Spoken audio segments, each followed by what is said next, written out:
High sensitive troponin I and NT-proBNP is important for manage the patient with cardiovascular disease. Importantly, in patient with STEMI and heart failure. The value for high sensitive troponin I will divide the patient into rule in, observation, and rule out, and will influence the management of the patient.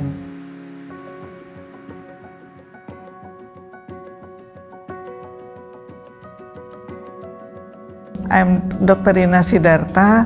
I'm clinical pathologist at Teaching Hospital Muardi General Hospital in Solo, Central Java. I also as a head of clinical pathology laboratory at that hospital, and I'm majoring in clinical infectious disease.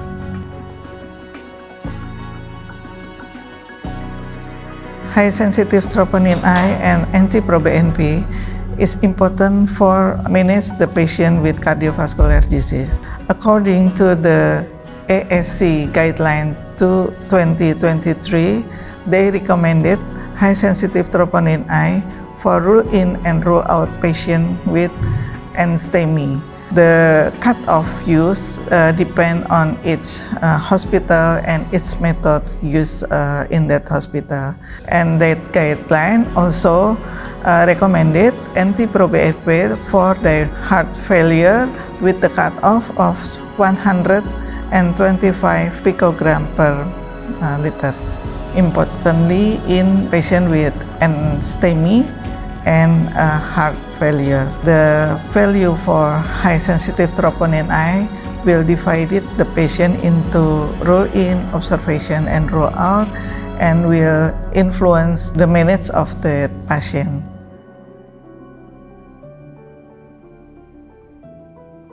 In my study, I compare the high sensitive troponin I and NT-proBNP MINDRAY with the CLIA and the ELVA method.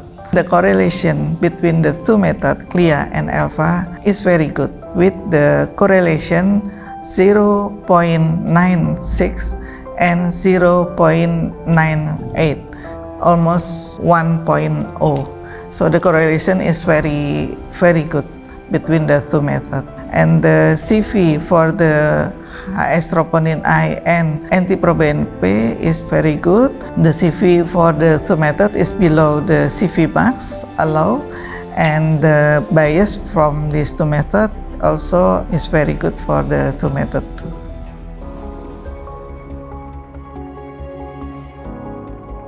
I summarize my expectation for future laboratory is simple, accurate, and low cost. Simple, so everyone can handling technology.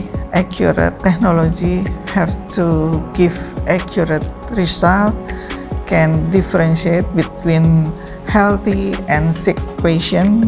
Low cost, because many government policy nowadays, they budget efficiency. So we have to adapt that policy, and we have to choose the accurate method but have the low cost so we can do in my laboratory.